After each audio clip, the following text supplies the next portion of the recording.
over the last 20 odd years, the mainstream console space has been dominated by three companies: PlayStation, Xbox, and Nintendo. And while Nintendo generally try to keep themselves to themselves, unbothered by petty drama, the other two have often been pitted against each other in a console war. Although in the last 5 years, that's certainly become way less prominent.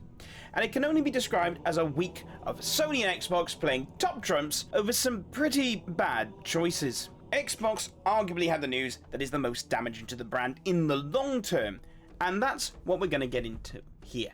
The potential repercussions around these high-profile departures and how it's going to affect the brand. We'll start with the news that began this domino effect here. Last week, Phil Spencer, CEO of Microsoft Gaming, announced he is retiring, meaning his time with Xbox will come to a close later this year, and his role needs to be filled. And as he's effectively the overseer of everything Xbox related, including the operation of all the studios and the overall Xbox brand, while yes, I know some of this does fall into the remit of the head of Xbox too, he's still the clear figurehead. It's a massive loss for Xbox. Yes, you can argue that Xbox relevance under his leadership as CEO, a position he held from 2022, but he has been a part of that wider Microsoft team since before the Xbox even launched, and we shouldn't have his entire career marred by the final few years. And to his credit, across all the different roles within Microsoft Studios, or Xbox Game Studios as it's called today, and then during his vice presidency from 2009, he did a lot of good things to the brand, including being part of some of the console's golden years. Think backwards compatibility, adaptive controllers, Game Pass, bringing more first-party developers into the mix, and that is just scratching the surface. Regardless of some of the more recent views, he's still a big figure within the industry who's sadly off to retirement. And he's always been a pretty big gamer. Even before he joined the Xbox brand, he was known as the gamer of the office. So hopefully he's finally going to get time to enjoy some of those longer games and maybe even try out the new Fable game that's coming out later this year. I think that's kind of the stuff he would enjoy.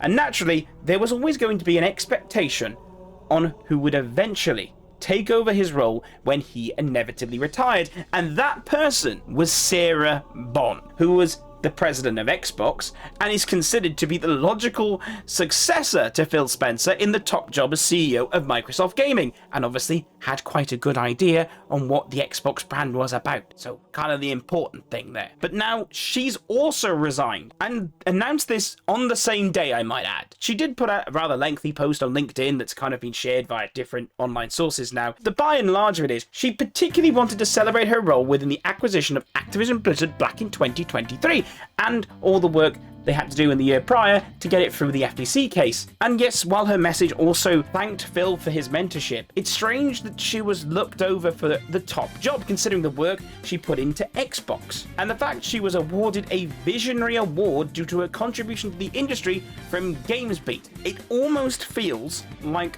potentially she decided to move on because of this.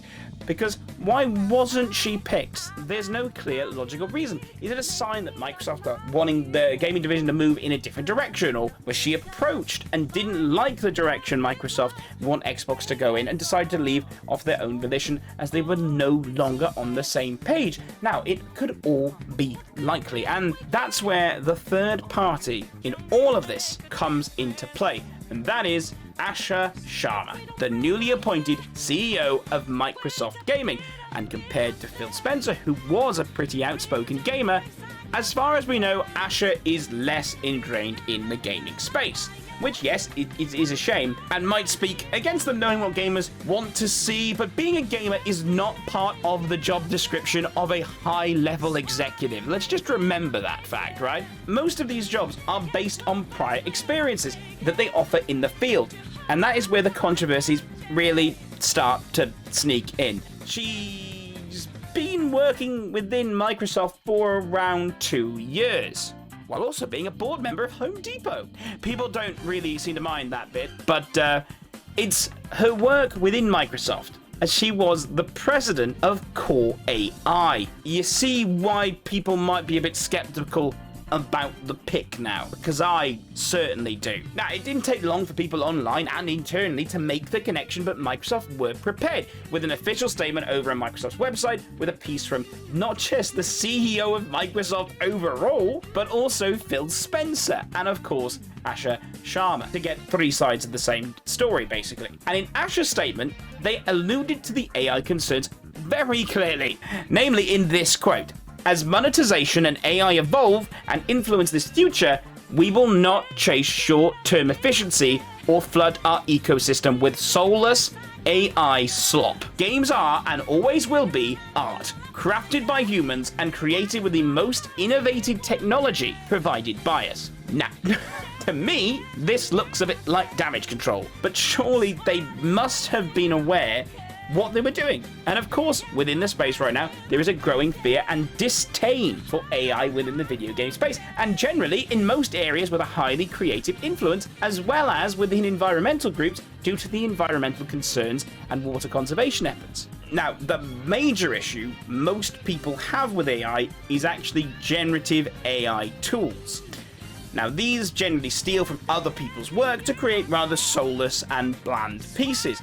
And it's important to note, at this point, as far as I can see, Core AI is not a tool built around generative AI, but seems to be built around creating realistic chatbots and development tools and frameworks, such as those used in Copilot, and the less said about Copilot, the better. So Asher's experience may not be in these fields, and there may be no plans in place to grow Xbox in a more AI-heavy direction. But of course, that does set off alarm bells. The potential for more AI infrastructure to be built into game consoles, as well as the possibility for more cases going forward, as AI has currently not been the money maker, really, that many of the big companies were expecting and perhaps hoping for. Implementing these further into the gaming space would, in their opinion, bring in more money for that industry and maybe keep the AI industry afloat for a little bit longer. Although, I will add, from a consumer point of view, most people find AI tools to be overly complicated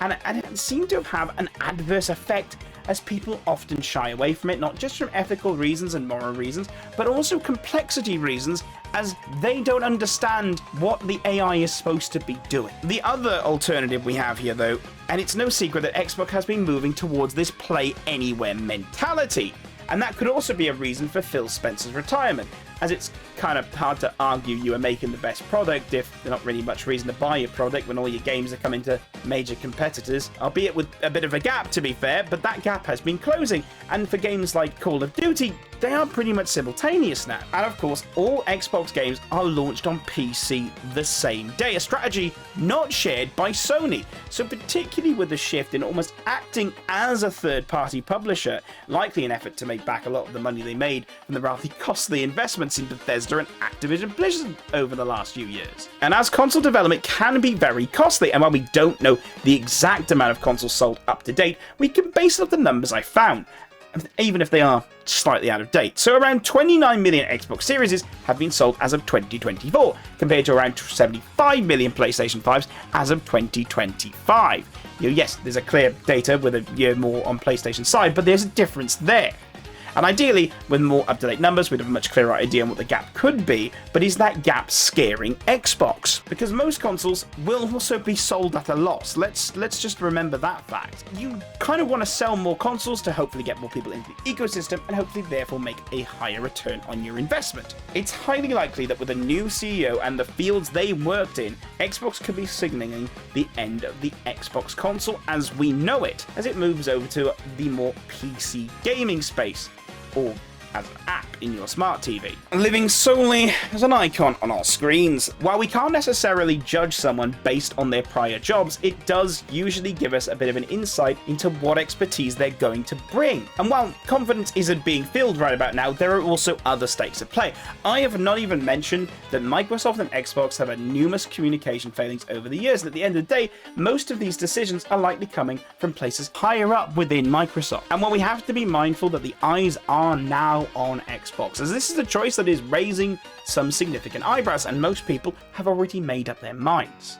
every decision coming from Xbox over the next year will likely face some serious scrutiny, and while I hope they prove us wrong, you can't help but feel skeptical about Xbox's future outside of becoming a third-party publisher. But Phil Spencer is staying on an advisory role until later on in this year, so that hopefully fills us with a little bit of hope.